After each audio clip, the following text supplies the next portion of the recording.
స్తోత్రం. యేసయ్యకు మహిమ కలుగును గాక. ఇంకా ఒకే ఒక పాట, చివరి పాట. నాగులారు నుండి వచ్చిన జీవరత్నం అన్న, చెన్నై నుండి వచ్చిన జీవరత్నం అన్న ఒక ప్రత్యేకమైన పాట పాడతాడు.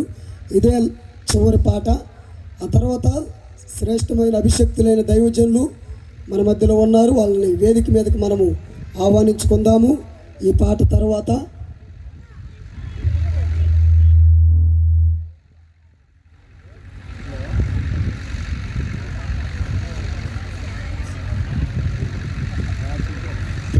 హల్లెలూయా. దేవుని పరిశుద్ధ నామమునకు మహిమ కలుగును గాక. ప్రియమైనటువంటి దేవుని బిడ్డలందరికీ కూడా ప్రభువైన యేసుక్రీస్తు నామంలో శుభాలు వందనాలు తెలియపరుస్తున్నాను. ఈ చివరి కాలము ఈ కూడికలోకి వచ్చేసినటువంటి ప్రతి ఒక్కరికి కూడా వందనాలు తెలియపరుస్తున్నాను. సమయం ఇచ్చిన దైవ సేవకులకి వందనాలు తెలియపరుస్తున్నాను. కన్నుల చారిన కన్నీళ్ళు తడిపెను దేవుని పాదాలు అనే పాటను పాడుకొని ప్రభు నామమును గణపరుచుకుందాం. హల్లెలూయా. కన్నుల జారిన కన్నీళ్ళు తడిపెను దేవుని పాదాలు, ఇప్పటి నుండి నీ కళ్ళు చూచును దేవుని కార్యాలు. అందరూ కలిసి నాతో పాటు ఎక్కిపించి చప్పట్లు కొడుతూ బిగ్గరగా పాడాలని తెలియపరుస్తున్నాను.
హల్లెలూయా.